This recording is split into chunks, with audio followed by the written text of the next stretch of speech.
Our 1998 F150 with bad transmission. Goes in reverse, but not forward. Good motor.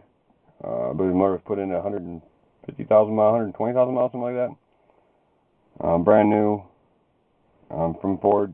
It was a company's truck. And then I bought it. And then the transmission went out on me.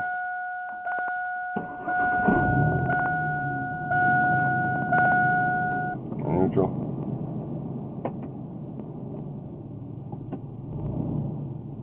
Alright, the brake on. I'm going reverse all day long. And it stalls out. So it's not the torque converter, I don't believe. And we go to drive. And you heard it, the engine bogged down a little bit, you know, as you go from neutral to drive in cars. It bogs down, but then no forward gears.